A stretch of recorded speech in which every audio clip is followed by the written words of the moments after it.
दिगंबरा दिगंबरा श्रीपाद वल्लभ दिगंबरा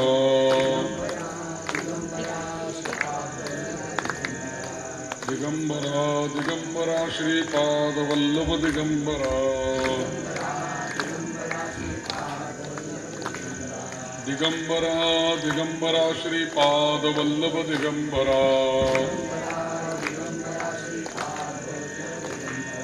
दिगंबरा दिगंबरा श्रीपाद वल्लभ दिगंबरा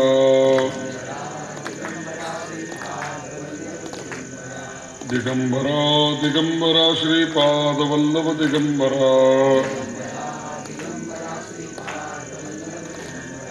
दिगंबरा दिगंबरा श्रीपाद वल्लभ दिगंबरा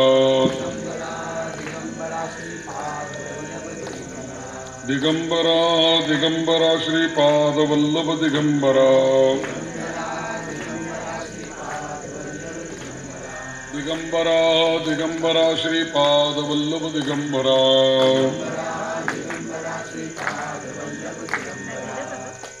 अवधूत चिंतन श्री गुरुदेव दत्त वक्रतुंड महाकाय सूर्यकोटि समप्रभ निर्विघ्नं कुरु मे देव सर्वकार्येषु सर्वदा या कुन्देन्दुतुषारहारधवला या शुभ्रवस्त्रावृता या वीणावरदण्डमण्डितकरा या श्वेतपद्मासना या ब्रह्माच्युतशङ्करप्रभृतिभिर्देवैः सदा वन्दिता सा मां पातु सरस्वती भगवती निःशेषजाड्यापहा। गुरुर्ब्रह्मा गुरुर्विष्णु गुरुर्देवो महेश्वरा गुरुसाक्षात् परब्रह्म तस्मै श्री गुरवे नमः। चालू असलेल्या अत्यंत शिवदत्त मंदिरामध्ये प्रमोद काका यांच्या मार्गदर्शनाखाली त्यांच्या प्रेरणेने अत्यंत सुंदर असं चाललेलं अनुष्ठान की जे आज पूर्णाहुतीपर्यंत येऊन पोचलेलं आहे। उद्या यावेळेला संपूर्ण अनुष्ठानाची सांगता झालेली असेल, पूर्णाहुती झालेली असेल। त्याच्या अंगभूत जी जी काही कर्म आहेत तर परमेश्वराच्या सुद्धा ज्या वेगवेगळ्या सेवा केल्या जातात, जसं या भगवान शिवशंकरांना वेगवेगळ्या रसांनी स्नान घातलं जातं, रुद्र म्हणून अभिषेक घातला जातो। आत्ताही सुद्धा प्रदोष काळ असल्यामुळे अभिषेक चालू आहे शंकरांना। तर या सगळ्या सेवांमध्ये एक सेवा अशी पण आहे की आपल्याकडे जे काही कलागुण आहेत ते देवाला सेवा म्हणून अर्पण करायचे। मग कोणाला गायन येत असेल त्याने गायन करावं, ज्याला नृत्य येत असेल त्याने नृत्य करावं, ज्याला काही चांगलं वेद म्हणता येत असेल त्याने वेद म्हणावे, कारण त्या भगवंताच्या कृपेनेच हे सगळं आपल्याला प्राप्त झालं। आम्ही जेव्हा देवाची पूजा करतो तेव्हा देवाला आम्ही वेगळं काय देतो? आमच्याजवळ काय असं आहे की आम्ही त्या देवाला द्यायचं? मला तुम्ही सांगा, साधी गोष्ट आहे, तुम्ही पूजेची तयारी घरातल्या सत्यनारायणाची तुम्ही जेव्हा करता तेव्हा तुमच्या लक्षात येत असेल त्या सत्यनारायणाच्या पूजेमध्ये वापरली जाणारी फुलं, तुळस, केळीचे खुंट, तांदूळ, सुपाऱ्या, पाणी, जे जे काही जिन्नस म्हणून तुम्ही ज्याच्या त्याचं नाव घ्याल त्याच्यामध्ये मानव निर्मित काय आहे? माणसाने त्यातलं काय निर्माण केलं? तुम्ही म्हणाल की माणसानेच तर शेती केली, त्याच्यातच बीज लावलं म्हणून तांदूळ आले, म्हणून आपल्यापर्यंत त्या अक्षता बनवून आले। माणसानेच सुपारीचं झाड लावलं म्हणून ती सुपारी आपल्यापर्यंत आली पूजेला, असं नाही। तुम्ही जर का बीज पेरण्याचं काम तुम्ही करा, पण उगवण्याचं, त्याला अंकुर फुटून त्याच्यातनं झाड येऊन त्याला फळं येण्याचं काम कोण करतं?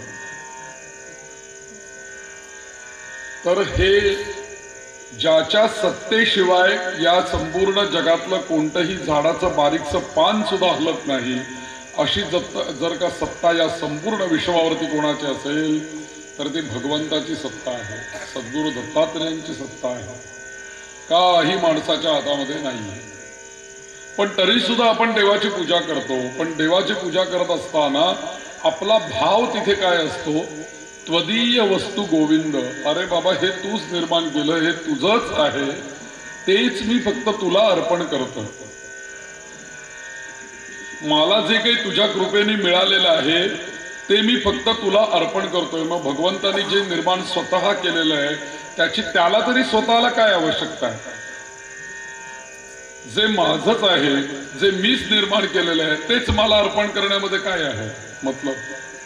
तर तिथे एकच आहे महत्वाचा गोष्ट की देव भावाचा भुकेला. बस देव फक्त भाव बघतो. आणि भावो ही विद्यते देवो तस्मात भावो ही कारण. जिथे भाव आहे, जिथे श्रद्धा आहे तिथेच देवाचा वास आहे. जिथे श्रद्धा नाही, भाव नाही, तिथे देव कधीही राहत नाही. मग आम्ही जेव्हा देवाला एखादी गोष्ट समर्पण करतो, गीतेमध्ये भगवान सांगतात स्वतः प्रत्यक्ष की यत् करोषि यद अशनासी यद जुहोशी तत् कुरुष्व मदर्पणम. अरे बाबा, तू जे खातोस ना ते मला अर्पण कर. तू जे हवन करतोस ना ते मला अर्पण कर. आणि जे जे म्हणून तू काही जगामध्ये कर्म करतोस ना ते कर्म तू मला अर्पण कर. म्हणून आपण कायम म्हणतो की नाही, करता करविता नारायण. आमचे एक पुण्याला एक गोंदवलेकर महाराजांचे भक्त आहेत. निस्सीम भक्ती आहे गोंदवलेकर महाराजांची त्यांच्या ठिकाणी. त्यांच्या घरामध्ये गेल्या गेल्या हॉलमध्ये मोठ्या भिंतीवरती गोंदवलेकर महाराजांचा मोठा फोटो लावलेला आहे. त्याच्या शेजारी 2 सभाया कायम चालू असतात. आणि ते कायम त्यांच्या घरामध्ये गेल्यानंतर ते गोंदवलेकर महाराजांना गुरु मानतात. तर ते कायम सांगतात की आम्ही राहतो ते कोणाच्या घरामध्ये राहतो, तर आमच्या गुरूंच्या घरामध्ये राहतो. हे घर कोणाचं आहे तर यांचं आहे. आम्ही त्यांच्या घरामध्ये राहतो. महाराज आमच्या घरामध्ये राहत नाहीत, आम्ही महाराजांच्या घरामध्ये राहतो. आपण काय म्हणतो, माझं देवघर, माझा देव, माझं हे सगळं म्हणतो ना. पण आपल्या घरामध्ये देवघर आपण केल्यानंतर काय म्हणायला पाहिजे की हे घर कोण चालवतं? हे घर देवच चालवतो. त्यामुळे आपण कोणाच्या घरामध्ये राहतो? आपण देवाच्या घरामध्ये राहतो. देव आपल्या घरामध्ये राहत नाही.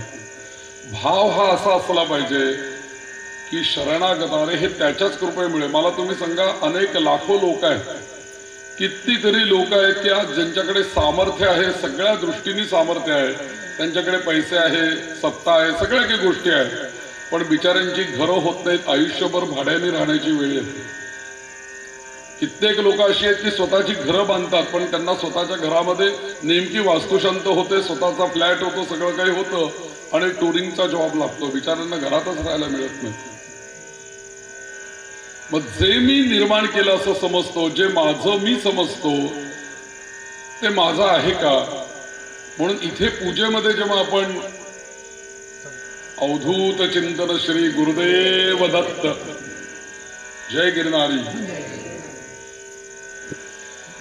म्हणून इथे भाव काय आहे की मी देवाच्या घरामध्ये राहतो, मी सद्गुरूंच्या घरामध्ये राहतो. हा भाव अत्यंत महत्वाचा.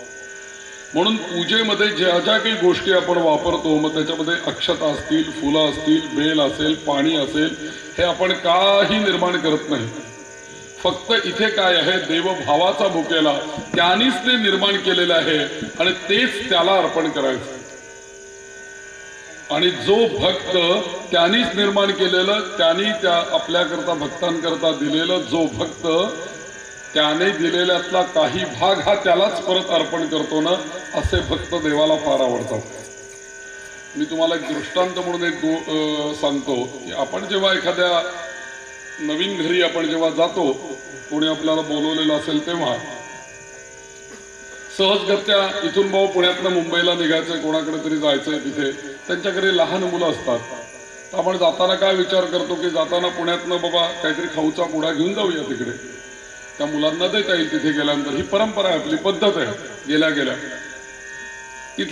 त्या मुलांच्या हातामध्ये आपण खाऊचा पुडा ठेवतो आणि एखाद्या बाहेरनं आलेल्या पाहुण्यांनी लहान मुलाच्या हातात तो बॉक्स ठेवला की काही मुलं अशी असतात की तो बॉक्स काकांनी आणला खाऊ, पाहुण्यांनी खाऊ आणला म्हणून ते घेतात आणि खाऊ हातामध्ये पडल्यानंतर धूम पळून जातात. खाऊ संपल्यानंतरच परत पाहुण्यांसमोर येतात.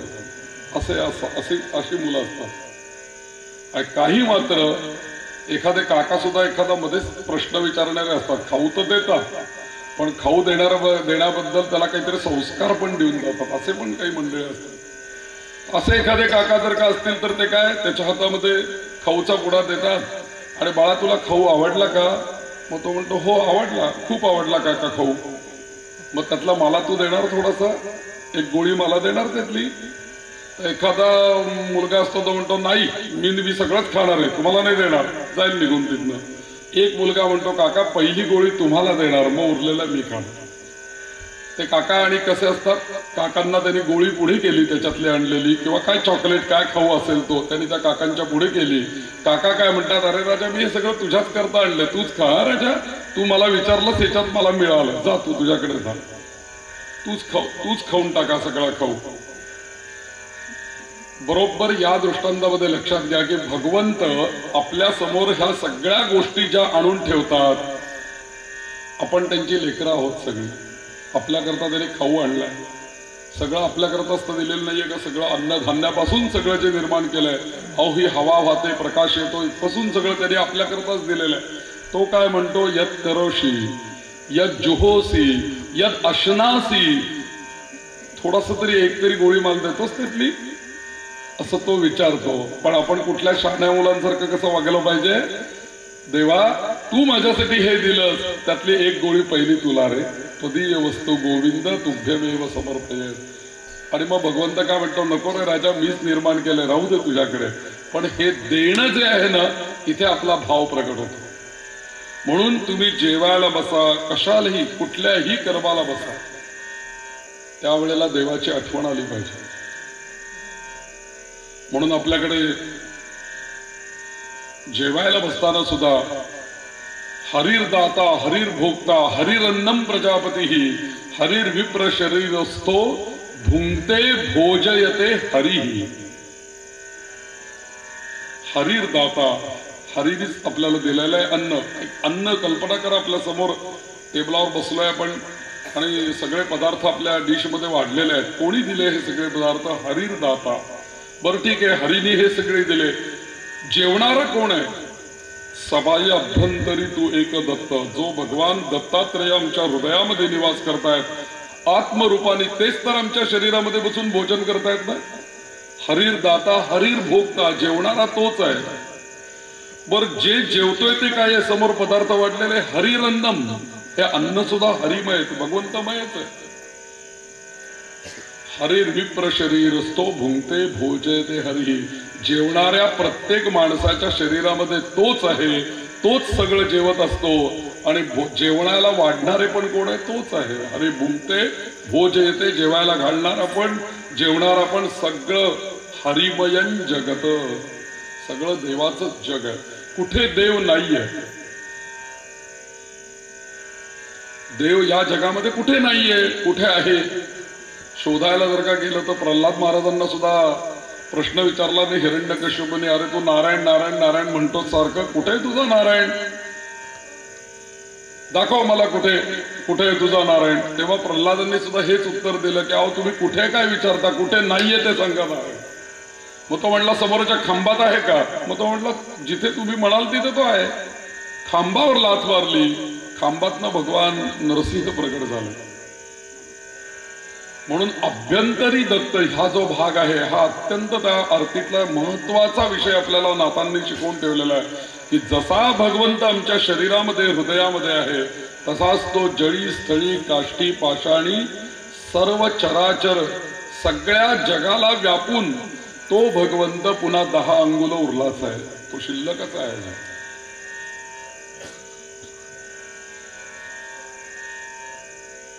एकाला नदीवरनं पाणी आणायला सांगितलं याच्यावरती जाऊन की जा कळशी घेऊन जा नदीवरती आणि नदीवरनं पाणी घेऊन ये. तर त्यांना विचारलं आणलंच का पाणी? तो म्हटला हो कळशीभर घेऊन आलो, बाकीचं तिथेच आहे.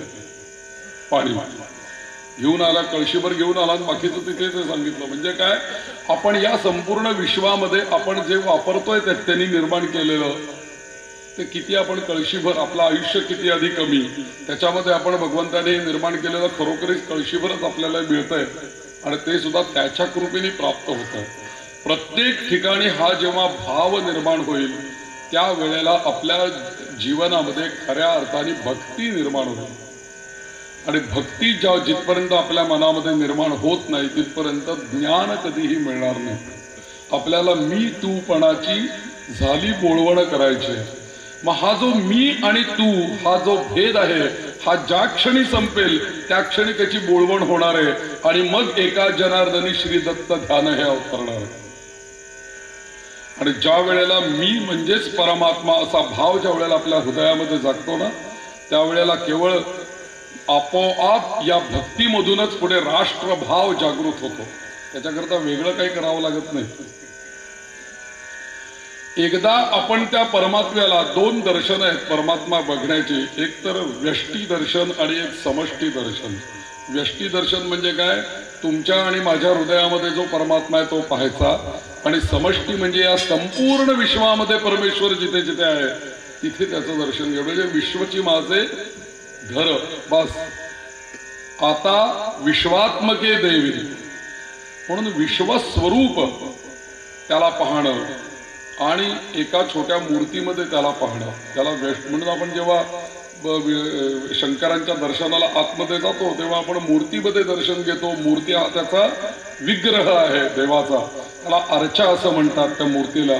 त्या अर्चेमध्ये किंवा त्या मूर्तीमध्ये जेव्हा आपण त्याचं दर्शन घेतो तेव्हा ते व्यष्टी दर्शन असतं. पण त्यावेळेला तो संपूर्ण जगाला व्यापलेला परमात्मा अंश रूपाने त्या मूर्तीमध्ये आलेला असतो.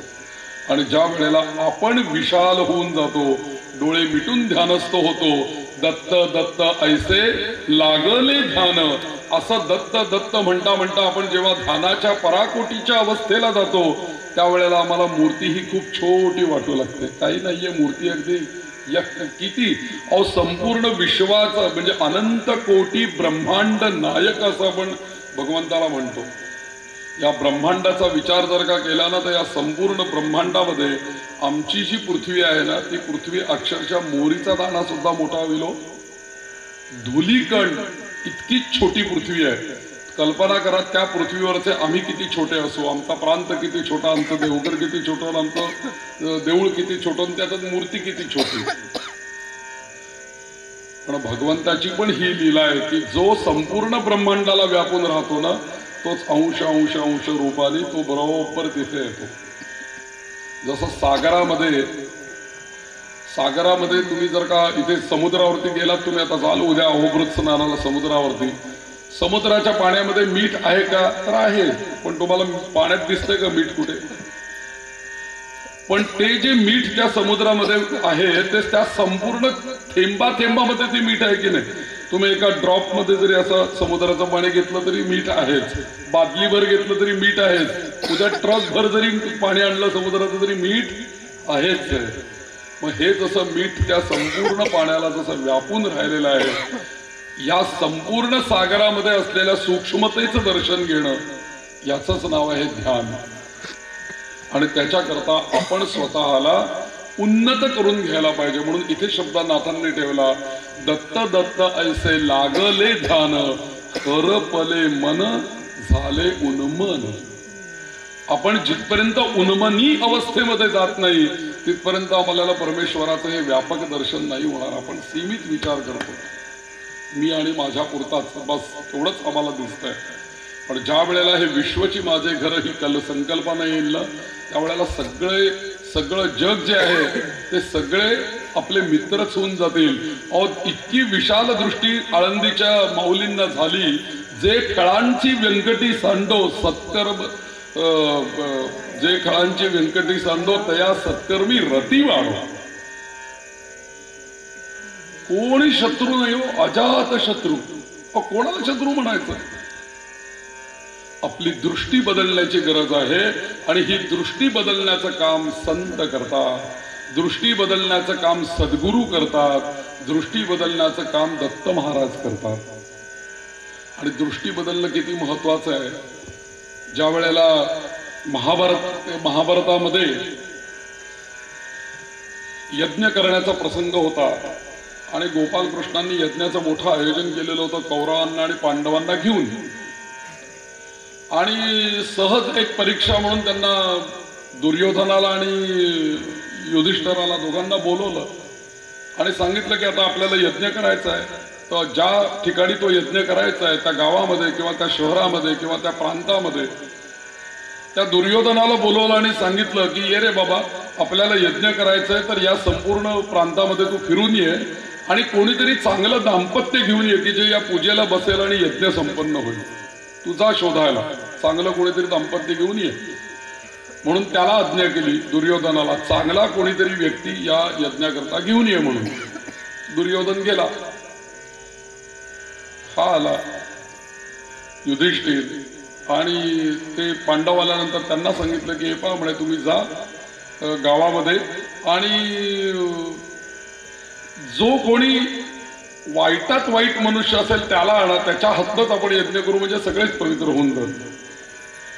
दोघेही जण आपापल्या कामाला निघून गेले आणि दोघेही जण काही दिवसांनी परत आले आणि दुर्योधन पहिल्यांदा आला. त्याला विचारलं कृष्णांनी की बाबा तू काय बघून, कोण सापडलं का तुला या जगामध्ये, कोणी चांगलं काही कोणी भेटलं का तुला यज्ञ करण्याकरता?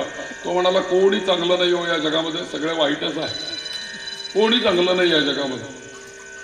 आणि यांना पांडवांना जेव्हा पाठवलं होतं तेव्हा ते म्हटले की अहो आम्हाला वाईट मनुष्य तुम्ही शोधायला सांगितलं, म्हणून सगळे चांगलेच होतो, कोणी वाईटच नाही आहे. मला तुम्ही सांगा, दोघेही जण त्याच प्रांतामध्ये गेले, यांना चांगली व्यक्ती दिसली नाही आणि यांना वाईट व्यक्ती दिसली नाही. का? दोघांच्या दृष्टीमध्ये बदल आहे. हे विश्वची माझे घर अशी जेव्हा दृष्टी तयार होते ना, तेव्हा जगन्मित्र मनुष्य होऊन जातो. त्याची उन्मनी अवस्था असते आणि त्या उन्मनी अवस्थेमध्ये त्याला सगळं काही एक भासत असतं. आपल्याला अनेकत्व भासतंय, त्यांना एकत्व भासतं. आपल्याला अनेक सूर्य भासतात, त्यांना एकच सूर्य भासतो. जसं आपल्याला ह्याच इलेक्ट्रिकचे अनेक रूप दिसत आहेत, कुठं तो हॅलोजन आहे, कुठे तो माईक आहे, कुठे फॅन आहे, कुठे हे आहे, कुठे अनेक रूप आहेत ना. पण या सगळ्या इलेक्ट्रिकच्या प्रत्येक वस्तूमध्ये वाहणारी वीज एकच आहे, ती वेगळी कुठे आहे.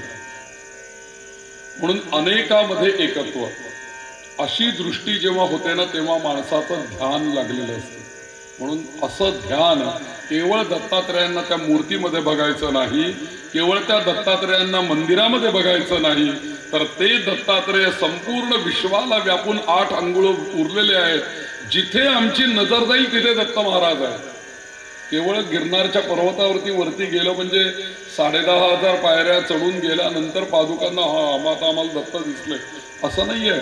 तो गिरनारचा संपूर्ण पर्वत नव्हे, तर हे संपूर्ण विश्वच सगळं दत्तमय आहे. दत्तमयन जगत, सगळं जग दत्तमय आहे. म्हणून दत्त दत्त ऐसे लागले. आता ही उन्मनी अवस्था एकदा प्राप्त जर का झाली ना माणसाला, विलक्षण गोष्टी घडायला लागतात. आपलं जे उपास्य दैवत आहे ना, ते सगळ्यांच्या मध्ये तेच दिसायला लागतं. कसं दिसायला लागतं? एका गावामध्ये एक उन्मनी अवस्थेमध्ये असलेले संत फिरत होते गावामध्ये. त्या संतांचं नाव आहे गणेश दास. अत्यंत निस्सीम गणपतीचे भक्त होते बरं. सगळीकडे जिथे त्यांची दृष्टी जाईल तिथे त्यांना गणपती नमः गणपतीचा भास होत असे. सोंड नसलेला म्हणे सगळ्यांना गणपतींशीच बोलत असतो असं म्हणायचं ते काय. म्हणजे इतकं त्यांची उन्मनी. आणि ते केव्हाही त्यांच्या ध्यानावस्थेमध्ये जायचे आणि त्यावेळेला गणेश गणेश गणेश असा हाक मारायला लागायचे. अशी त्यांची उन्मनी अवस्था होती. पण काय झालं की सगळं गाव झोपी गेल्यानंतर ते त्यांच्या उन्मनी अवस्थेमध्ये नदी किनाऱ्यावरती, कोणाच्या वाड्याच्या दारात, कुठे रस्त्यावरती उन्मनी अवस्थेमध्ये भजन करत बसलेले असायचे. मला उन्मनी अवस्था तुम्हाला सांगायची, त्याचा दृष्टांत मी तुम्हाला देतोय. झाले उन्मन म्हणजे कशी अवस्था असते. तर त्या गावामध्ये काही रात्रीच्या वेळेला, मध्यरात्रीच्या वेळेला चोर आले. आता चोर आले आणि त्यांनी बघितलं की सगळं तर गाव झोपी गेलेले, पण हा स्वामी बसलाय, साधू बसलाय, पण तो काही त्याच्या भजनामध्ये आहे. त्यांनी त्याला गेले आणि जागृत केलं. हो काय म्हणे, तू काय करतोस इथे वगैरे चौकशी केली. म्हणे काही नाही, भजन करतोय म्हणे. म्हणजे रिकाम टेकडाच आहे चोर म्हटला. काय नुसता इथं भजन करतो, तर याला राहू आपल्या कामाला उपयोगी येईल म्हणून. चल म्हणे आमच्या बरोबर. ते म्हणलं चला तुमच्याबरोबर जय गणेश. गेले त्यांच्याबरोबर. ते एका वाड्यामध्ये, मोठ्या श्रीमंत पाटलाच्या वाड्यामध्ये ते चोरी करायला जाणार. तेवढ्यात ते म्हणलेले की हा नाहीतरी दगड तिकडे बसला होता, त्याला इथे बसवा. आणि त्याला एवढंच सांगा की आतमध्ये आम्ही चोरीचा आमचा सगळा कार्यक्रम करतो ते होऊस तोवर इथे बाहेर लक्ष ठेवायचं कोणी येतंय का म्हणून, आणि जर का तुला कोणी आलेलं दिसलं तर आम्हाला ताबडतोब हाक मारायची. याच्याकरता त्या उन्मनी अवस्थेमध्ये असलेल्या त्या संतांना गणेशाच्या दासाला त्या वाड्याच्या बाहेर बसवलं आणि गेले त्या आतमध्ये चोरी करायला लागले. तिथे झालं काय, चोरी करता करता काही आवाज वगैरे काही झाला असेल म्हणून आजूबाजूचे कोणी काही जागृत झाले, कोणी रस्त्यावरनं जाणारे येणारी माणसं, तर त्यांना काही समजलेलं होतं अशातलाही भाग नाही, पण कोणीतरी बाहेर पडलं आणि त्या रस्त्याने यायला लागलं. तेवढ्या ते गणेश गणेश गणेश गणेश म्हणून ओरडायला लागलं, कारण येणारी व्यक्ती त्यांना दिसत नव्हती. त्या येणाऱ्या व्यक्तीमध्ये गणपती बाप्पा त्यांना दिसत होता. तर एकदम ते चोर बाहेर आले, त्यांनी बघितलं कोणीच दिसत नाहीये, आणि हा कशाला ओरडतोय बघून उगाच विनाकारण. ए म्हणे तू कशाला ओरडतो, उगाच आमच्या याच्यामध्ये तुला काही व्यत्यय आणायला इथे आणलाय का. त्यालाच ते ओरडायला लागले, पण त्यांना तेही कळलं नाही. ते त्यांना पाहून गणेश गणेश ओरडायला लागले, त्या चोरांना पाहून.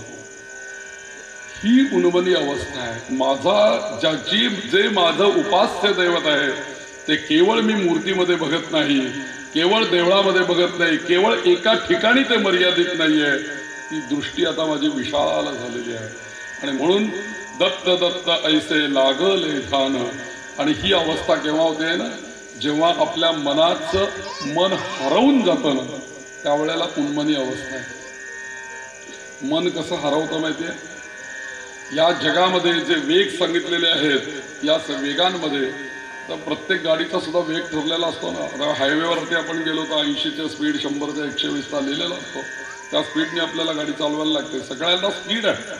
प्रत्येक मनुष्य इथून तिथपर्यंत चालत जायला लागला तर प्रत्येकाचा स्पीड वेगवेगळा आहे. एकाच स्पीडने सगळे जात नाही. तसा प्रत्येकाचा वेग या जगामध्ये ठरलेला आहे. विमान किती वेगाने जातं, रॉकेट किती वेगाने जातं, किती वेगाने यान एखाद्या ग्रहावरती जाऊन पोचतं, त्याचे मोजण्याची मर्यादा आहे. प्रकाश वर्षामध्ये आपण यानाचं हे मोजतो, किती प्रकाश वर्ष ते दूर आहे, किंवा त्याचा वेग मोजतो. सगळ्यात जास्ती वेगवान काय रॉकेट आहे, दुसऱ्या ग्रहावर जाणं यान आहे. पण या जगामध्ये सगळ्यात जास्ती वेगवान जर का काही असेल ना, तर ते वेगवान म्हणजे मन हे सगळ्यात वेगवान आहे. तुम्हाला शरीराने अमेरिकेमध्ये जायला काही तास लागतील, 2 दिवस लागतील, 3 दिवस लागतील, परंतु इथे बसल्या बसल्या डोळे मिटले आणि अमेरिकेचा विचार करायला सुरुवात केली तर क्षणार्धात मन न्यूयॉर्क बघायला लागेल. क्षणार्धात मन तिथे जाऊन पोचलेलं असेल. मग वेग कोणाचा जास्ती आहे? शब्दापेक्षा सुद्धा मनाचा वेग जास्ती आहे. आणि हे जे मन आहे इतकं वेगवान आहे की ते क्षणार्धात इकडे तिकडे तिकडे इकडे इकडे फिरतच असतं. या मनाला एकाग्र चित्त करणं याचंच नाव ध्यान आहे. आमच्या त्या पुण्याला मोठा एक रजनीश आश्रम आहे. त्या रजनीशांचं मी एक हे ऐकलं होतं लेक्चर. त्याच्यामध्ये त्यांनी काय सांगितलं, तुमचं मन हे कधी एकाग्र होत नाही, पण त्याला एकाग्र करण्याच्या करता एक त्यांनी उपाय सांगितला होता. आपण जो श्वास घेतो आणि सोडतो या श्वासाचा आणि मनाचा खूप मोठा संबंध आहे. आम्ही ही पूजा करतो की नाही, त्यावेळेला पूजेच्या वेळेला आचमन केल्यानंतर लगेच सांगितलं जातं आता प्राणायाम करा. म्हणजे श्वास घ्या, नाक दाबा, श्वास रोका आणि हळू सोडा. हा कशा करता प्राणायाम करायचा पूजेच्या वेळेला? कारण इथून पुढे जी काही तास, 1.5 तास, 2 तास पूजा करायची आहे, त्या पूजेमध्ये आता माझं मन एकाग्र झालं पाहिजे. आणि रजनीशांनी बरोबर तीच गोष्ट सांगितली. जसा तुमचा श्वास येतोय, श्वास जातोय, याच्याकडे जर का तुम्ही लक्ष ठेवू शकलात आणि तुम्ही त्या श्वासाला जर का पकडू शकलात तर तुम्ही तुमच्या मनाला पकडू शकाल. रजनीश म्हणायचे की श्वास येतो आणि श्वास जातो, याच्या बरोबर अनेक विचार मनामध्ये येत असतात, अनेक विचार मनातनं जात असतात. पण ते काय म्हणायचे की 2 विचार एकाच वेळेला कधी एका मनामध्ये येत नाहीत, असे त्यांची थेअरी आहे. एका वेळेला 2 विचार मनामध्ये येत नाहीत. एक विचार येतो, मध्ये काही अंतर असतं आणि दुसरा विचार येतो, तो झाला की तिसरा येतो, तो झाला की चौथा. ती माळ चालूच आहे. तर ते काय म्हणायचे की श्वास जो आपण घेतो आणि सोडतो ना, तो या 2 विचारांच्या मध्ये ठेवा म्हणजे. आणि या 2 विचारांचं जे अंतर आहे ना, ते श्वासाच्या माध्यमातून जर का तुम्ही वाढवू शकलात तर तुमचं मन हरपले, ते मन हरवून जाईल. दोन विचारांमधलं जे अंतर कमी आहे ते जर का अंतर तुम्ही खूप वाढवू शकलात तर तुम्ही निर्विकल्प झालात. मग निर्विकल्प समाधी अवस्थेमध्ये म्हणजेच उन्मनी अवस्थेमध्ये तुम्ही गेला. म्हणून इथे हरपले मन झाले उन्मन. हे सगळा प्रपंच जो काही करायचा आहे ना तो कशासाठी? मनात्वाचे रे पूर्व संचित केले तया सारखे भोगळे प्राप्त झाले. व्यक्ती गेल्यानंतर सुद्धा जे शिल्लक राहतं ना ते मनच शिल्लक राहतं. मला तुम्ही सांगा, आपला देह अग्नीला समर्पित होईल, त्याच्यामध्ये पंचमहाभूतांचं विलिनीकरण होऊन जाईल, सगळा देह अग्नी भक्षण करून टाकेल, पण या देहाच्या ठिकाणी असलेलं मन, त्या ठिकाणी देहाच्या ठिकाणी असलेल्या वासना त्या कुठल्या अग्नीने जाळायच्या? त्या शिल्लकच राहतात. आणि तेच मन आणि राहिलेल्या वासना या एकरूप होतात आणि पुन्हा कुठे मला जन्म मिळेल का म्हणून शोधत राहतात.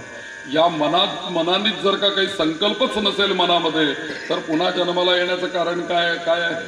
मी तू पणाची झाली बोळवण, किंवा त्याच्यामध्ये म्हटलंय ना, जन्म मरणाचा पुरला असे अंत. दत्तच जर का आमच्या मनामध्ये येऊन उभे ठाकले, दत्त येऊनिया उभा ठाकला, सद्भावे साष्टांगे प्रणिपात गेला. दत्त महाराजांनी जर का आमच्या मनाचा आश्रय घेतला ना तर आमचं मन हे निसंकल्प होऊन जाईल, निर्विकार होऊन जाईल, शुद्ध होऊन जाईल. आणि ते मन जर का आम्ही असं निर्विचार बनवू शकलो, रिकाम बनवू शकलो, कोणाच्या माध्यमातनं? दत्तांच्या माध्यमातनं, दत्त नामस्मरणाच्या माध्यमातनं, दत्तांच्या आरतीच्या माध्यमातनं. म्हणून आरती का गायची आहे, आरती का करायची आहे? कारण आमचं मन उन्मन व्हायला पाहिजे. तुम्ही बघा, एक भजन गाताना, काकांना अनुभव आहे, भजन ते नेहमी गातात, चांगलं गात असतात आणि भरपूर. एखादं भजन म्हणताना एखादा जर का सूर लागला, एखादे शब्द सापडले संतांचे आणि आपण त्याच्यामध्ये तल्लीन झालो तर आपल्या मनामध्ये विचार येतात का हो कुठले? फक्त ते भजन आणि तो स्वर आणि ती लय हेच डोक्यात असतं, काही दुसरं आठवत नाही. समोर लोक असतात पण त्याचं मन किती वेळेला आरती म्हणताना मला सुद्धा असा अनुभव आहे की हजारो लोक समोर असतात पण मला डोळ्याला ती लोक दिसतात पण मन त्याचा वेध घेऊ शकत नाही, हे कोण उभं आहे म्हणून असं ते कळत नाही. त्या भावविवशामध्ये एकदा आपण गेलो, त्या भावामध्ये आपल्याला कोण घेऊन जातं? भजन घेऊन जातं. त्या भावामध्ये कोण घेऊन जातं? आपल्याला आरती घेऊन जाते. म्हणून आरतीला का महत्व आहे? आमच्या मनाला सहजगत्या एखाद्या ताला सुरामध्ये एखादं पद्य जर का गायलं ना तर मनासाठी वेगळं काही करण्याची आवश्यकता नाही. या भजनाच्या माध्यमातून ते उन्मन होऊन जाईल, उन्मन. आणि ते भगवंताच्या चरणी. अहो, देवाला सुद्धा दर्शनाला जेव्हा जायचं असतं ना तेव्हा त्याच्याजवळ त्याला काही फुलाची वगैरे आवश्यकता नाही, त्यांनीच सगळं निर्माण केलेले. मी तुम्हाला सांगितलं आता, देव काय मागतो आम्हाला तिथे गेल्यानंतर? अरे बाबा, तुझं मन फक्त मला दे बस. म्हणून आपण त्याला नमन करायचं, तो आपल्याला नमन करतो. म्हणजे आपण नमन करायचं म्हणजे काय? आपण तिथे गेल्यानंतर त्याच्या समोर आपलं मन काढून ठेवायचं आणि तो आपल्याला नमन करतो. म्हणजे काय? तो आपलं मन काढून घेतो, आपल्या मनावर स्वार होतो. आमच्या गणेश पुराणामध्ये एक गोष्ट आहे, सगळ्यात चंचल आपल्या ठिकाणी जे काही आहे ना, चंचलम ही मनः कृष्ण, सगळ्यात चंचल आपल्या ठिकाणी शरीरामध्ये जर का काही आहे तर ते मनच चंचल आहे. अहो, शरीर जर्जर व्याधीने ग्रस्त असेल, ते हलणार नाही कुठे, त्याला काही करण्याची अवस्था नसेल, पण मन मात्र सगळीकडे भरभर भरभर भरभर फिरतच राहिलेलं असतं. आणि ज्या वेळेला शरीर जर्जर होतं ना त्यावेळेला मन जास्ती भटकत राहतं. म्हणून दत्त महाराजांनी जे 24 गुरु केले त्या 24 गुरूंमध्ये त्यांनी एक गुरु असा केलेला आहे की दत्त महाराज म्हटले की 2 गुरूंचा ऑप्शन होता, एक तर मनाला गुरु करायचं, नाही तर शरीराला गुरु करायचं, असे ऑप्शन होता. त्यावेळेला ते म्हटले की गुरु आणि शिष्य या शरीरामध्ये जर का बनवायचं असेल तर गुरु हे शरीराला करा आणि मनाला शिष्य करा. हा ऑप्शन दत्तात्रेयांनी दिलेला आहे आपल्याला. म्हणून आपण नेहमी उलट जीवनामध्ये करतो. काय करतो? मनाला गुरु करतो आणि शरीराला शिष्य बनवतो आणि त्यामुळे शरीराला अनंत व्याधी होऊन जातात. उलट जर का आपण केलं तर शरीराला गुरु केलं, अरे आता मला खाण्याची आवश्यकता आहे का? शरीराला. मग मनाने ठरवावं ना काय खायचं आहे आता. मग काय खायचं हे शरीराला आवश्यकता ज्याची असेल तेच खावं ना. पण आपण हा कधीही विचार करत नाही. शरीराची इच्छा असो नसो, माझ्या मनात आलाय ना बटाटे वडे खायचा, खाणा 1 नाही 10 खायचे. परिणाम होतो काय, त्या मनाला गुरु केलं, शरीराला शिष्य केलं, त्या शिष्याला विचारायला ऐकायलाच लागतंय. पण उलटी जर का स्थिती जर का झाली, मन जर का शिष्य झालं, शरीर जर का गुरु झालं, तर मात्र मनाला शरीराचाच ऐकावं लागेल, कारण ते शिष्य झालं. म्हणून इथे मनावरती तुमच्या एकच आपल्या सद्गुरूंचं नाम या कडव्यामध्ये नाथांनी आपल्याला दिलंय. दत्त दत्त ऐसे लागल ध्यान, काही म्हणू नका जीवनामध्ये. श्री दत्त दत्त बोलो. एक सुंदर हिंदी काव्य मी ऐकलं होतं कुठेतरी, मला पुढची त्याचे कडवं आठवत नाही, पण ते भजन असं मी कुठेतरी रेडिओवर कुठे ऐकलं होतं. श्री दत्त दत्त बोलो आनंद मस्त डोलो. श्री दत्त दत्त बोलो आनंद मस्त डोलो. आनंद मस्त डोलो. श्री दत्त दत्त बोलो. केवळ दत्त दत्त दत्त ऐसे लागले ध्यान. आनंद मस्त डोलो. केव्हा आनंद होतो, जेव्हा हे मन शांत होतं ना. शांत हो श्री गुरु दत्ता मम चित्ता शमवियाता. हे मन केव्हा शांत होतं, ते भरकटतंय ना इकडे तिकडे, ते कुठेतरी दत्त महाराजांच्या चरणावरती यानाच्या माध्यमातून जर का ते स्थिर झालं, ते आपोआपच जर का ते चंचल मन या दत्त महाराजांच्या चरणावरती जर का आपण अर्पण करून टाकलं, काही करायला लागत नाही. समोर मूर्ती पाहिजे, पूजेचं साहित्य पाहिजे, तयारी पाहिजे, काही लागत नाही. नाथ म्हणतात एकच गोष्ट करा, म्हणा फक्त दत्त दत्त दत्त दत्त. हॅलो आणि हे म्हणण्यापेक्षा, फोन आला की हॅलो असं म्हणण्यापेक्षा दत्त असं म्हणावं ना, काय हरकत आहे. आपण दत्त भक्त आहोत ना. फोन आला की हॅलो हाय म्हणण्यापेक्षा दत्त गुरुदेव दत्त असं म्हणाल तुम्ही. अहो त्या निमित्ताने तुमच्या मुखातून नाव येईल आणि तिकडचाही मनुष्य ऐकेल, म्हणजे तुम्ही एकदा नाव घेतलं तर 2दा होईल, ते डबल फल मिळेल. आणि त्यांनी म्हटलेलं तुम्हाला परत ऐकायला येणार आहे, म्हणजे परत 3ऱ्यांदा फल मिळत आहे. म्हणून दत्त दत्त ह्याचा ध्यास लागला पाहिजे आणि ध्यान लागलं पाहिजे. इतकं नामस्मरण मुखामध्ये यायला पाहिजे की मला दुसरं तिसरं काही दिसता कामा नाही. आपोआप त्या नामस्मरणामध्ये आपलं ध्यान लागलं पाहिजे. आणि ध्यान लागतं बरं, ध्यान लागतं. मला ध्यान करायचंय म्हणून ध्यान लागत नाही हो, असं बसून नाही होत. आमच्या देवळामध्ये रिटायर्ड पेन्शनर माणसं येऊन बसतात त्या बाकावर बाहेरच्या, गप्पा छाटत संध्याकाळी. रिटायर्ड झालेले 65-70च्या दरम्यानचे एक आजोबा, ते मला लहानपणापासून ओळखतात. मला म्हटले मंदार, मी म्हटलं आता रिटायर्ड झाल्यानंतर अमुक एक संप्रदायात जातो, तिथे मी अमुक एक मंत्र घेतलाय आणि रोज सकाळी ध्यानाचा अभ्यास करतो. म्हटलं चांगलं आहे काका, तुमचं उत्तर आयुष्य चांगलं चाललंय, म्हणजे आता काही प्रश्नच नाही. अरे हो ना, सगळंच काही चांगलं चाललंय, पण म्हणे मी रोज ध्यान लावायला जातो, पण माझं ध्यानच लागत नाही रे. किती वर्ष झाले, तर मी गेले 3-4 वर्ष प्रयत्न करतो, काय असं कारण असावं. म्हटलं ध्यान लागत नाही म्हणजे होतंय काय, म्हटलं होतं काय, म्हटलं तुम्हाला ध्यान लागत नाही म्हणजे काय होतं. मी आपलं सहज कुतूहलतेने विचारलं. ते म्हणले जेव्हा मी माझ्या ध्यानाला बसतो, त्यांचं वय 70 आहे बरं का, जेव्हा म्हणे मी ध्यानाला बसतो ना, तेव्हा म्हणे मला माझं लग्नच डोळ्यासमोर येतं. आणि म्हणे मी बोहल्यावर उभा आहे आणि मंगलाष्टक चालू आहे, ब्राह्मण काहीतरी मंत्र म्हणतात आणि ही समोर उभी आहे मला माळ घालायला, हेच मला दिसतं म्हणे, बाकी काही दिसतच नाही कायम. एकदा म्हणे मी आमच्या गुरूंकडे गेलो आणि त्यांना सांगितलं की म्हणे माझं लग्नच मला दिसतंय तिथे डोळ्यासमोर, तर काहीतरी म्हणे दुसरा काहीतरी उपाय सांगा ना, म्हणे काहीतरी उपाय सांगा. तर म्हणे हे बघ, तू एक काम कर, सगळं काही म्हणे स्वप्नामध्ये ह्या ध्यानामध्ये बघ, लग्न बघ वा मुंज बघ, सगळं वास्तू बघ, सगळं बघ म्हणे, काही गाडी बघ, घोडे बघ, जिथे जिथे म्हणे विश्वात तू फिरून आला ते सगळं काही बघ, काय हरकत नाही. फक्त म्हणे तू अमुक एक वस्तू त्याच्यामध्ये, एक गाय तू त्याच्यामध्ये बघायची नाही, बाकी सगळं बघायचं, असं त्या गुरुंनी सांगितलं.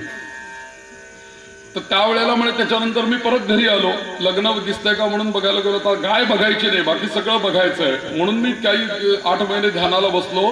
त्याच्यानंतर म्हणे मला परत समस्या निर्माण झाली की आता म्हणे गायी शिवाय मला काही दिसत नाहीये, फक्त गायच दिसते. जे मला सोडायचं आहे तेच माझ्या डोळ्यासमोर येत आहे. मग दत्ता दत्ता ऐसे लागले ध्यान. खरं भले ध्यान लागणं इतकी सोपी गोष्ट नाही हो. ध्यानाच्या पायरीपर्यंत पोहोचण्याकरता यम, नियम, आसन, प्रत्याहार हे सगळ्या पायऱ्या चढत चढत चढत वरती जेव्हा आपण जातो ना, तेव्हा कुठेतरी आपलं ध्यान लागतं. आणि ध्यान लागणं ही जर का इतकी सोपी गोष्ट असती तर कोणाचंही लागलं असतं इथे बसल्या बसल्या बसा बाबा असे, चला ध्यान लावूया, मग सगळेच ध्यानात गेले असते. मग पण ध्यान या शब्दाचा अर्थच असा आहे की आपल्या मनाला दुसरा तिसरा कोणताही विषय न देता आपलं जे ध्येय आहे, जो ध्याता आहे, त्याला आपल्या मनावर आरूढ करणं हेच ध्यान आहे. म्हणून गणपतीची गोष्ट अशी आहे की या गणपतीचा एक अथर्व शीर्ष आहे. तुम्हाला सगळ्यांना माहिती आहे अथर्व शीर्ष.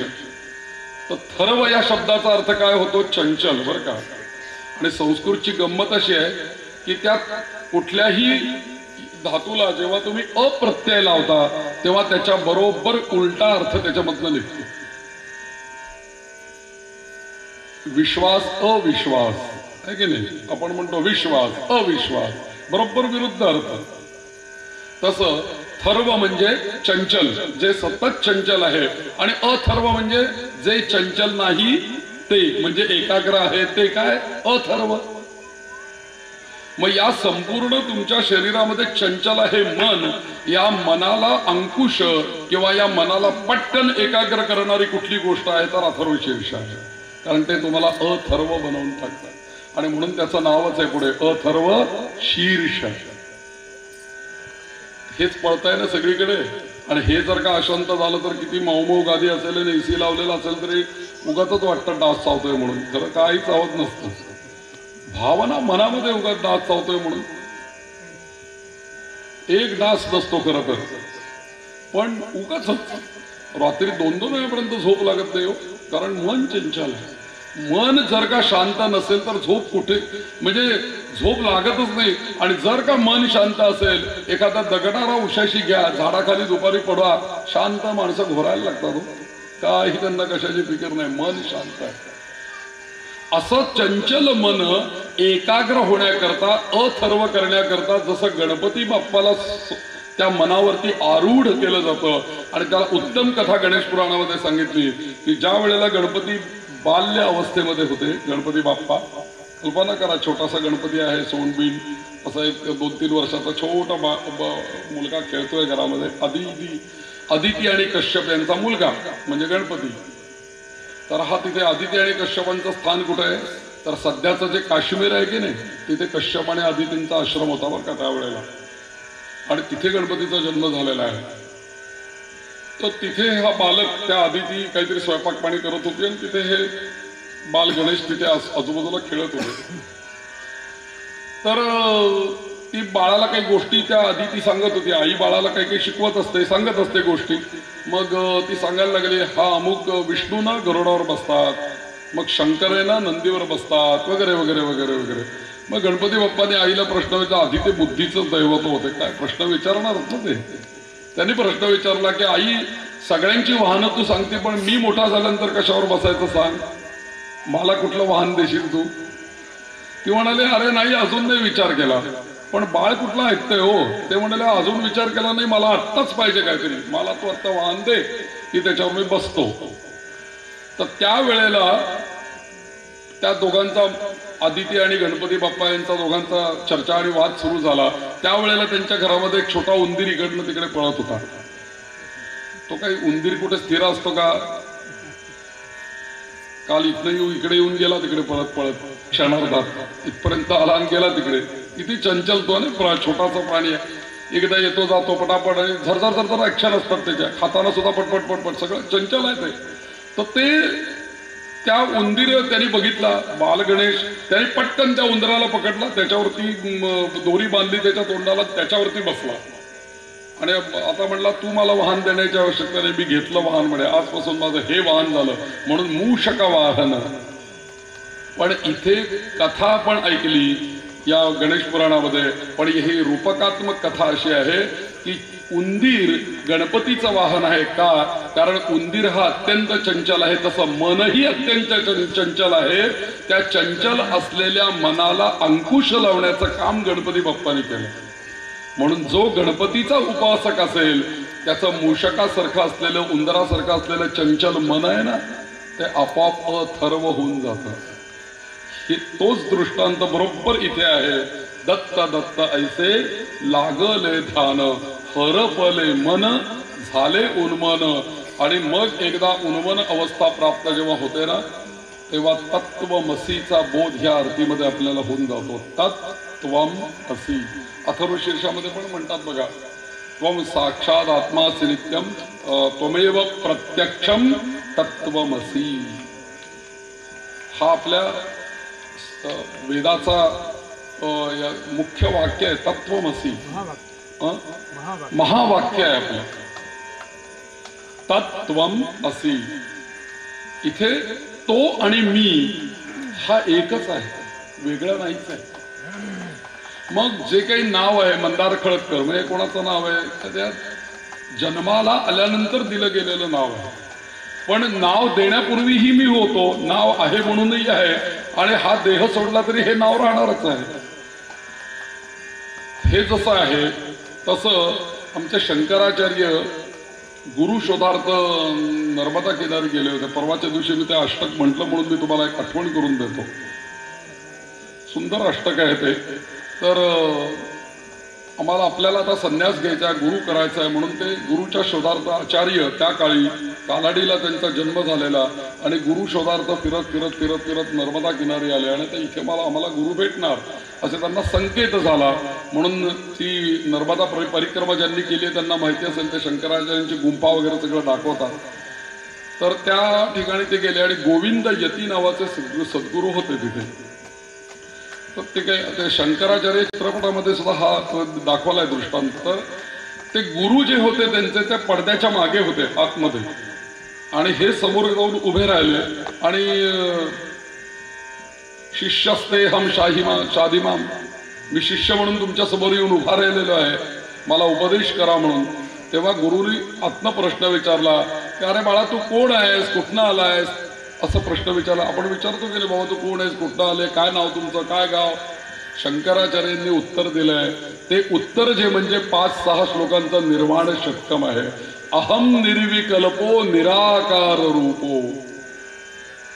मग कोण आलोय मी तुम्हाला भेटायला, चिदानंद रूप शिवोहम शिवोहम. नमे द्वेष रागो, नमे लोभ मोहो, नमे मृत्यू शंका. ह्याच्या पलीकडचं जे आत्मतत्वमसी तत्वम जे आहे ना, तो देहाच्या पलीकडे असलेला जो देह चालवणारा जे आत्मतत्व आहे ना, त्या आत्मतत्वाचीच त्या गुरूंना ओळख करून दिली. चिदानंद रूप शिवोहम शिवोहम. हेच आपलं खरं स्वरूप आहे, आणि ते सच्चित आनंद स्वरूप आपल्या हृदयामध्ये मनामध्ये जे आहे ना, तेच दत्त महाराज आहेत. म्हणून सबाई अभ्यंतरी तू एक दत्त, तेच चिदानंद रूप शिवोहम शिवोहम. आणि शंकराचार्यांनी सांगितलं की बाबा मी तो आहे, आणि म्हणून मी तूपणाची झाली बोळवण. हे जे काही तो तू आणि हा मी, हा जिथपर्यंत भाव आपल्या मनामध्ये आहे ना, ते दत्त महाराज, आणि हा मी असा जिथपर्यंत भाव आहे ना, तिथपर्यंत मितूपणाची झाली बोळवण होणार नाही. अहो इथे असं आहे की 2 भक्त एकमेकांमध्ये भांडतात, एकाच देवाचे 2 भक्त असतात, पण भांडण जोरात. तुझ्यावर गुरूंची जास्ती दृष्टी आहे, माझ्यावर जरा कमी आहे, हा म्हणतो माझ्यावर जास्ती आहे, मला हे काम सांगितलं. गुरु दोघांचे एकच, पण हे तुझ्यावर जास्ती प्रेम आहे, तू काय बाबा गुरूंचा लाडका आहे, वाद सुरू. पण वस्तुतः सद्गुरू जे असतात ते सद्गुरू हे व्यापक दृष्टीभाव असलेले असतात. अशा कोत्या मनोवृत्तीचे ते नसतात. ते बघतात तेव्हा सगळ्यांवर कृपा दृष्टीने बघत असतात. कशी असते माहिती, गुरूंची दृष्टी कासवासारखी असते. म्हणून देवाच्या दारामध्ये तुम्ही गेला ना, शंकरांच्या समोर कासव ठेवलाय छोटस, नंदीच्या पुढे कासव आहे. कासव का ठेवायचं देवाच्या दारामध्ये? त्याचं कारण दोन आहेत बघा. एकदा या आरतीशी संबंध कासवाचा आहे कसा बघा, की कासव ठेवण्याचं कारण मग असं आहे की आपला संपूर्ण जो रथ म्हणजे शरीर आहे हा एक प्रकारचा रथ मानलेला आहे. आणि या रथाची प्रत्येक रथ म्हटला की त्याला घोडे असतात. तर या रथाचे घोडे, शरीर रूपी रथाचे घोडे कोण आहेत? तर ही सगळी जी इंद्रिय आहेत ही या रथाची घोडे आहेत. मग या इंद्रियांची घोडे आहेत, रथ आहे. आणि मग या रथामध्ये सारथी कोण आहे? तर त्यांनी सांगितलं की बुद्धिस्तु सारथी. बुद्धी या शरीर रूपी रथाची सारथी आहे. मग या सारथ्याच्या पासून इंद्रियांच्या पर्यंत लगाम कुठला आहे? तर त्यांनी सांगितलं मन जे काही आहे तो त्या घोड्यांच्या मध्ये आणि बुद्धीमध्ये असलेला लगाम आहे. मग बुद्धी जर का सारथी आहे, शरीर जर का रथ आहे, इंद्रिय जर का घोडे आहेत, मन जर का लगाम आहे, तर अशा सिद्ध रथामधनं प्रवास कोण करतं? इंद्रियेभ्यः पराण्याहुः इंद्रियेभ्यः परम मनः मनसस्तु परा बुद्धी यो बुद्धेः परतस्तु सहा. म्हणून हे इंद्रिय रूपी घोडे आहेत ना, आपल्याला दिसताना सगळ्यांची इंद्रियच दिसतात, पण त्याच्या पलीकडे त्याचं मन आहे, त्याच्या पलीकडे त्याची बुद्धी आहे आणि त्या पलीकडे त्याचं अस्तित्व आहे. जो मी म्हणतोय ना प्रवासी, तो त्या बुद्धीच्याही पलीकडे आहे.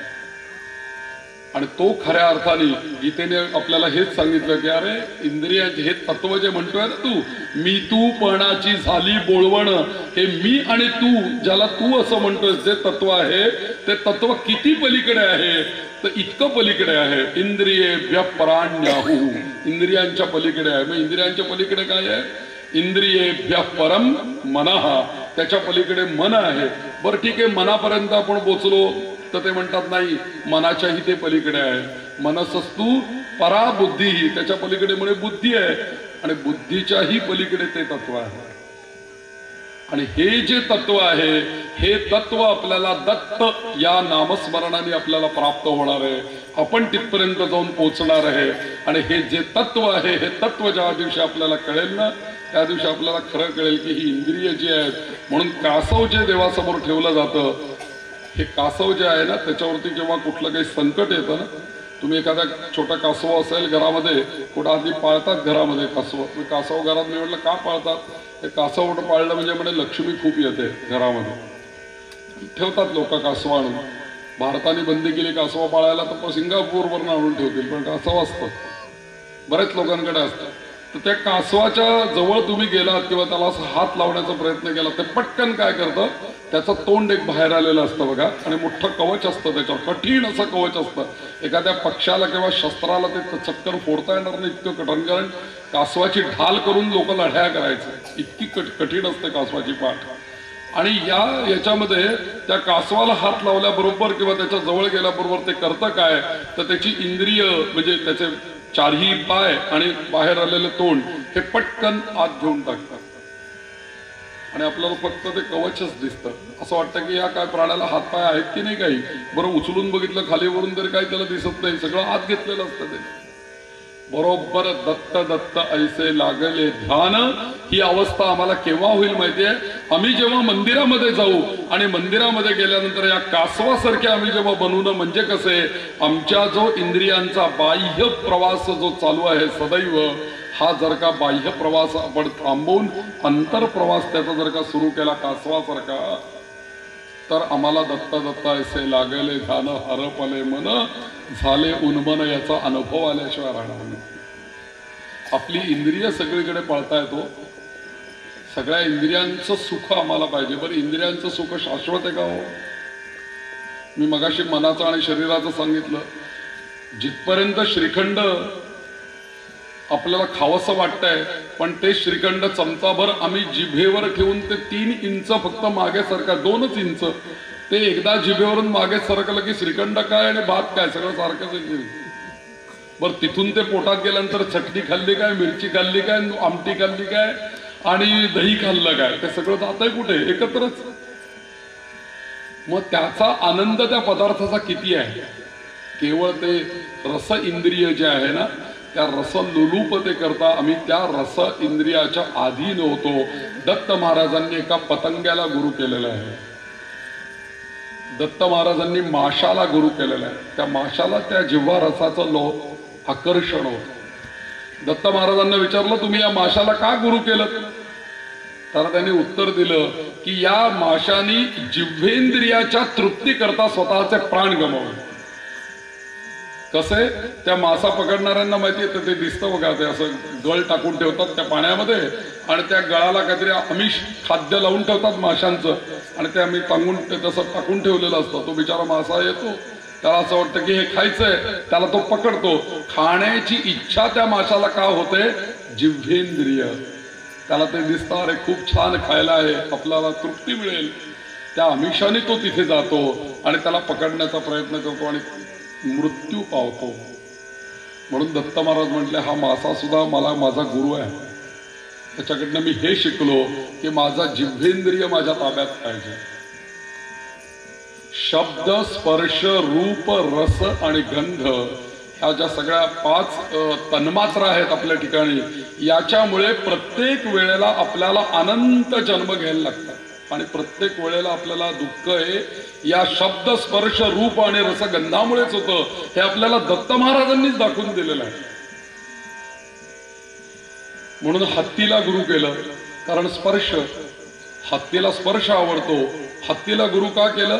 कारण एका त्या स्पर्शाच्याकडे हत्ती जेव्हा पकडतात वनामध्ये, तेव्हा ते काय करतात की एक खोटा हत्ती निर्माण करून ठेवतात आणि तिथे मोठा खड्डा करून त्याच्यावरती पानं बिनं झाडं बिडं टाकून ठेवतात आणि तो हत्ती खोटा उभा केलेला असतो आणि ती हत्ती नसते आणि हत्ती लांबनं त्या हत्तीणीला पाहतो आणि तिचा स्पर्श मला व्हावा म्हणून तो धावत येतो तिथे आणि धावत येतो. ते हत्तीन खोटीच असते, मात्र तो त्या खड्ड्यात पडतो आणि त्याला आयुष्यभर पुढे अंकुशाचा मार खावा लागतो आणि पुढे त्याला कायम लाकडं ओढावी लागतात. म्हणून दत्त महाराज म्हटले, हत्ती माझा गुरु आहे, कारण स्पर्शाने मला जिंकायचं, मला स्पर्श तन्मात्रा जिंकायची आहे. शब्द, स्पर्श, शब्द हरिण. तर कासवाचं उदाहरण इथे महत्वाचं आहे की कासव जे का देवासमोर ठेवलेलं आहे आणि कासव काय करतं, तर कासव आपली इंद्रिय सगळी आकर्षित करून घेतं. आपण जेव्हा भगवंतासमोर, दत्त महाराजांसमोर नतमस्तक व्हायला जातो ना, तेव्हा आपले सगळे इंद्रियांचे बाह्य प्रवास, मला हेच पाहिजे, मला तेच पाहिजे, मला अमुक मिळालं तर मला अमुक होतं, कशावरही आपण अवलंबून नाही पाहिजे. एक जण मला म्हणले की रांगेतून दर्शन असतं म्हणून मी कोणाच्या दर्शनाला जात नाही म्हणे, मला नाही आवडत ते रांग बिंग काही. म्हटलं मग काय तुला VIP दर्शन पाहिजे का? मग तू असा कोण VIP आहे की परमेश्वराने तुला बाहेर येऊन दर्शन द्यावं? काही लोकांचं असतं की असंच पाहिजे तसंच पाहिजे, ते रांगेत म्हणे शिस्तच नसते. तर सगळे भक्तगण भक्तिभावाने उभे असतात, जशी रांग आहे तर जायचं त्याच्याबरोबर. पण नाही, मला असंच असेल तर मला ते दत्त भेटल्याचा आनंद आहे असं म्हणून नाही चालत. कुठेतरी आपल्या मनाला आपण महाराजांच्या समोर आल्यानंतर, दत्त महाराजांच्या समोर आल्यानंतर कुठेतरी आपण त्याला आवर घातला पाहिजे. तो आवर घालायला आपल्याला कासव शिकवतं, म्हणून देवासमोर कासव असतं. आणि दुसरी गोष्ट, सद्गुरूंची दृष्टी ही आपल्यावरती कूर्म दृष्टी असते. लक्षात घ्या, दृष्टीचे अनेक प्रकार आहेत, त्यापैकी कूर्म दृष्टी ही सद्गुरूंच्या बाबतीत मानलेली आहे. याचं कारण असं आहे, जेव्हा आपण दत्त महाराजांच्या समोर नतमस्तक होतो तेव्हा आपल्यावर दत्त महाराज कसे बघतात? कृपा दृष्टीने पाहती. कृपा दृष्टीने ते आपल्याला पाहतात. ही कृपा दृष्टी कोणाची असते, कशी असते? ह्या कासवाला स्वतःच्या पिल्लांना पाजण्याकरता स्तन नाहीये त्या कासवाला. आणि दुसरी गोष्ट, कासव जेव्हा अंडी घालतं ना, त्याचा जेव्हा याचा सीझन येतो त्यावेळेला समुद्र किनाऱ्यावरती ते येतं, वाळूमध्ये पायाने त्याच्या खड्डा खणतं, भरपूर त्याच्यामध्ये अंडी घालतं, वाळू ओढून त्याच्यावर टाकतं आणि समुद्रामध्ये निघून जातं. त्याला पत्ताही नसतो की मग मी अंडी कुठे घातली आहे. ती त्याच्या वेळेला ती पिल्लं तिथून बाहेर पडतात आणि त्या पिल्लांना सुद्धा पूर्वजन्मीची स्मृती असते, म्हणून ते पुन्हा त्या पाण्याकडेच जातात आणि मोठे पुढे कासव होतात.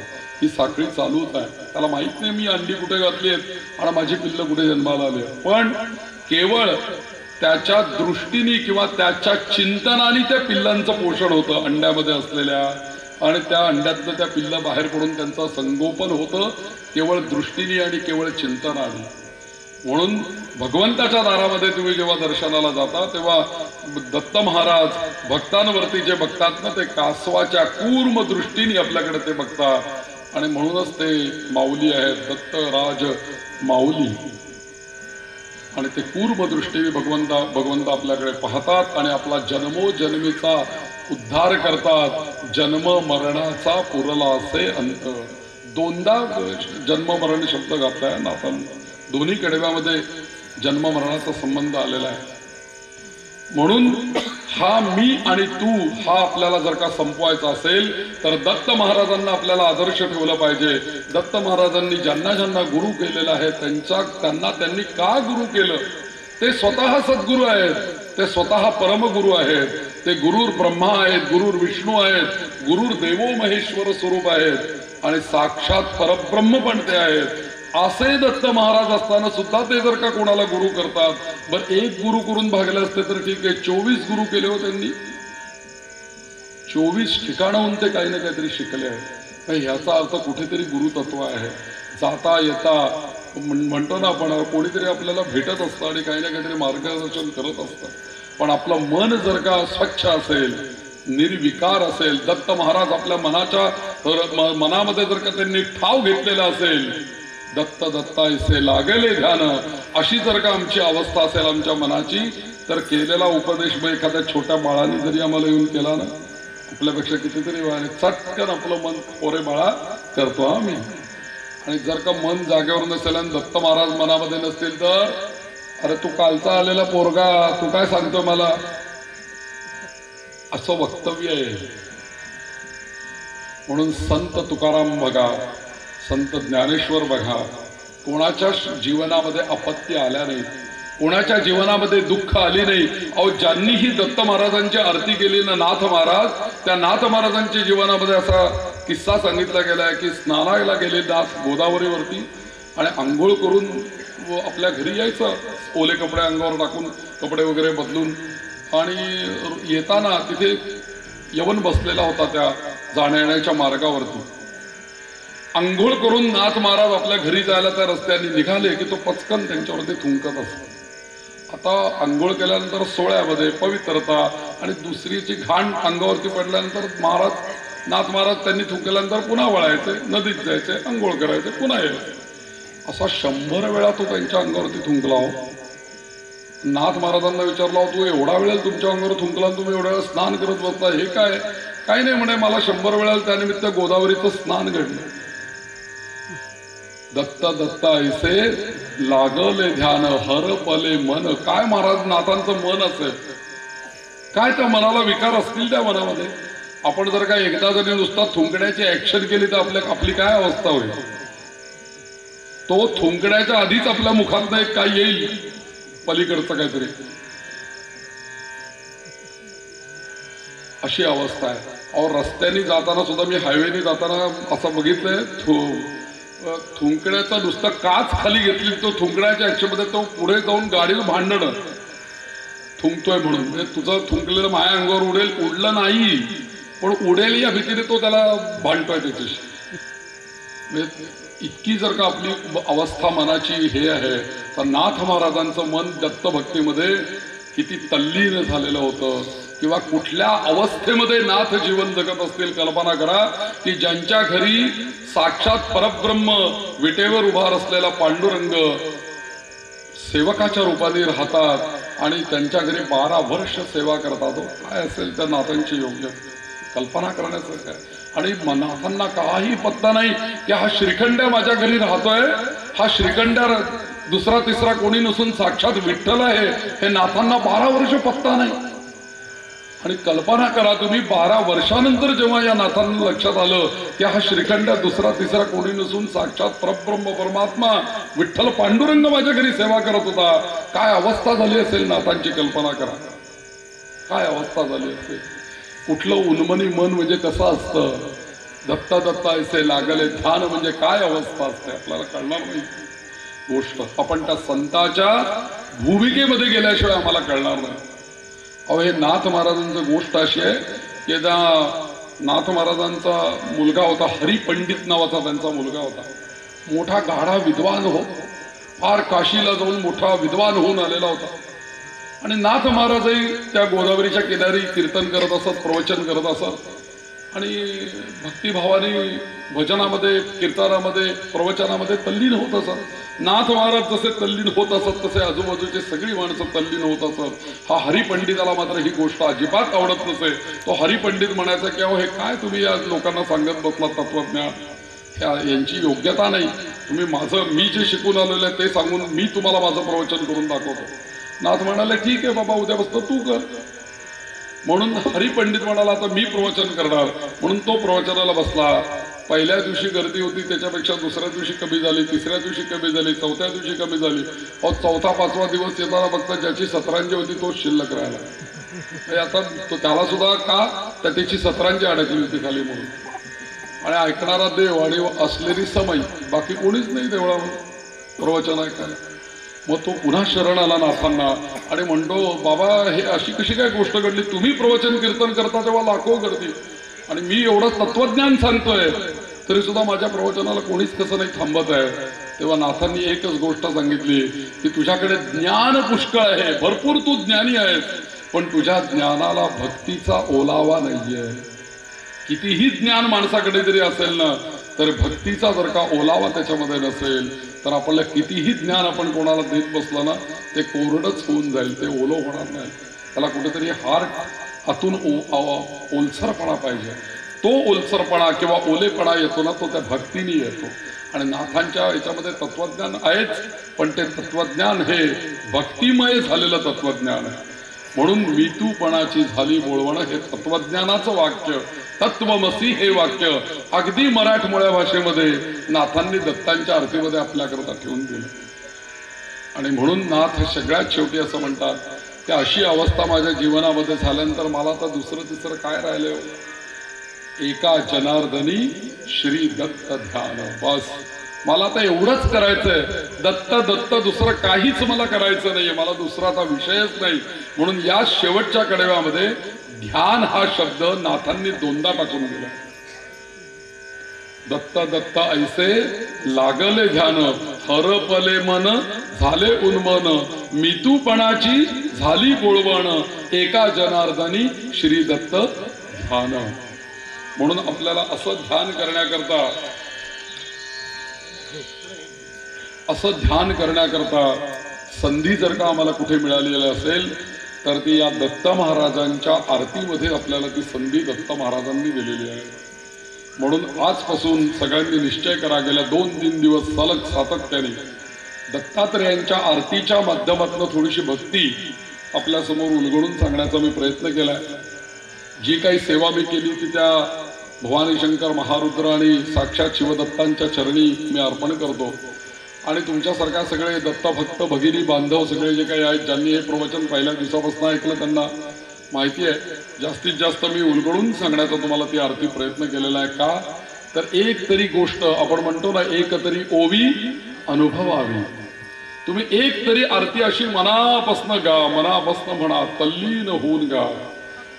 जय देव जय देव जय श्री गुरुदत्ता, आरती ओवाळीता हरली भवचिंता. अरे हा शब्दच म्हणताना माझी भवाची चिंता हरते का? माझ्या चिंता दूर होत आहेत का? असा विचार करा. ज्यांच्या पाठीशी कामधेनू उभी आहे साक्षात, अहो जिला मागायच्या आधीच जी देते ना ती कामधेनू आहे. ज्यांच्या समोर चारही वेद श्वानाच्या रूपाने त्यांची सेवा करण्याकरता सदैव स्तुतिगान करतायत महाराजांचं. ज्यांना शीतल छाया देण्याकरता औदुंबरासारखा वृक्ष आहे, अशा दत्त महाराजांच्या समोर एकदा तरी मनापासून हे प्रवचन ऐकल्यानंतर माझं तुम्हाला सगळ्यांना हेच आवाहन आहे की मनापासून तुम्ही शुद्ध, आता एखादे कुठेतरी तुम्हाला शुद्ध येत असेल तर काही प्रश्न नाही, पण एकदा पुस्तक बघा काय शब्द नाथांनी ठेवले, आपल्याला काय शब्द म्हणायचे ते तालासुरामध्ये छान ते शब्द दत्त महाराजांच्या समोर गाण्याचा प्रयत्न करा. मी निश्चित तुम्हाला नाथ महाराजांनी, मी कशाला सांगायला पाहिजे, नाथ महाराजांनीच सांगितलंय दत्त दत्त ऐसे लागले ध्यान. ही आरतीच तुम्हाला त्या दत्त महाराजांच्या पर्यंत घेऊन गेल्याशिवाय राहणार नाही आणि या आरतीच्या माध्यमातून दत्त महाराजांची कृपा तुमच्यावरती झाल्याशिवाय राहणार नाही। आणि फार काही अवघड नाही आरती म्हणण्यामध्ये, कुठलीही वेगळी भाषा आरतीमध्ये नाहीच आहे। आपण मराठी आहोत आणि हिंदी तुम्हाला म्हणायला सांगितलंय असं काही नाहीये। आपण मराठी आहोत, महाराष्ट्रीयन आहोत, आपली भाषा मराठी आहे। नाथ महाराज महाराष्ट्रातले आहेत, ते मराठी आहेत, त्यांनी केलेली ही मराठी काव्य आहे बस। कोणत्याही वेगळ्या भाषेतलं आपल्याला काही म्हणायचं नाहीये। त्यामुळे ते शब्द फक्त एखाद्या संतांच्या, सत्पुरुषांच्या, आचार्यांच्या मुखातून साध्या बोली भाषेतले जरी शब्द बाहेर पडले ना, तर ते बाहेर पडणारे शब्द हे आमच्याकरता मंत्र असतात, लक्षात घ्या। आणि मगाशी मी जे तुम्हाला सांगितलं की मनापेक्षा सुद्धा वेग मंत्रांचा जास्ती असतो, म्हणून दत्त दत्त हा मंत्र आहे, द्राम दत्तात्रेय हा मंत्र आहे, दिगंबरा दिगंबरा श्रीपाद वल्लभ दिगंबरा हा मंत्र आहे। या मंत्रांचा जेव्हा तुम्ही आश्रय घ्याल त्यावेळेला हे चंचल मन जे आहे ना ते एक रूप होऊन जाईल। त्या मनाला अवस्था उन्मनी भजनाने प्राप्त होईल।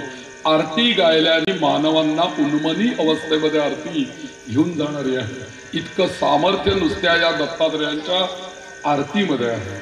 म्हणून आरती ही सामान्य नव्हे, आरती ही खूप उच्च दर्जाची उपासना आहे। लोकांना वाटतं कसला आरत्या करता आणि काय, पण तसं नाहीये। खूप श्रेष्ठ दर्जाची उपासना आरती आहे ना। तर संतांनी इतके वर्ष दिली कशाला असती आपल्याला, आणि इतके वर्ष आम्ही ती म्हटली कशाला असती? हजारो आरत्यांची निर्मिती महाराष्ट्रामध्ये झाली आहे। कशाला बसले असते नामदेव महाराज आरत्या करत, कशाला बसले असते तुकाराम महाराज आरत्या करत? ज्यांनी एकनाथी भागवतांसारखा तत्वज्ञान आणि भक्तिपुरस्सर ज्यांनी ग्रंथ लिहिला, त्या नाथ महाराजांना काय आवश्यकता होती दत्तात्रेयांची आरती करण्याचं? पण त्यांनी विचार केला की तुमच्या आमच्या सामान्य माणसांचं, तुमच्या आमच्यासारख्या सामान्य अतिसामान्य माणसांचं कसं कल्याण होईल एखाद्या साध्या गोष्टी। म्हणून साधं नामस्मरण, साधी मराठमोळी आरती नाथ महाराजांनी आज आपल्याला दिलेली आहे। आणि त्या आरतीच्या माध्यमातून आपल्याला तल्लीनता, तद्रूपता, एकरूपता महाराजांची साधायची, दत्त महाराजांच्या। म्हणून दत्त दत्त ऐसे लागले ध्यान, हरपले मन झाले उन्मन, मीतूपणाची झाली बोळवण, एका जनार्दनी श्री दत्त ध्यान। दिगंबरा दिगंबरा श्रीपाद वल्लभ दिगंबरा, दिगंबरा दिगंबरा श्रीपाद वल्लभ दिगंबरा, दिगंबरा दिगंबरा श्रीपाद वल्लभ दिगंबरा, दिगंबरा दिगंबरा श्रीपाद वल्लभ दिगंबरा, दिगंबरा दिगंबरा श्रीपाद वल्लभ दिगंबरा। अवधूत चिंतन श्री गुरुदेव दत्त। जय गिरनारी, जय गिरनारी। जसं दत्तांचं नामस्मरण दत्त दत्त असे लागले ध्यान आहे ना, याच शब्दाकरता इथे आलेल्या सगळ्या भक्ता भगिनींना हेच सांगायचं आहे मला की जेवढं दत्त दत्त हे नाव महत्वाचं आहे ना, त्यांनी ध्यान लागतं, तसं इथे आल्यानंतर आपण जय गिरनारी म्हटलं ना की ते आपल्याला ध्यान लावण्याकरता नामस्मरण आहे, लक्षात घ्या। म्हणून आपण जेवढ्या वेळेला जय गिरनारी म्हणू ना तेवढ्या वेळेला आपल्याला ते मनाला आनंदच होत जातो, कारण ते आपल्या मनाला आनंद देणार आहे। त्यामुळे इथे आल्यानंतर हाच मंत्र म्हणत जा, जय गिरनारी।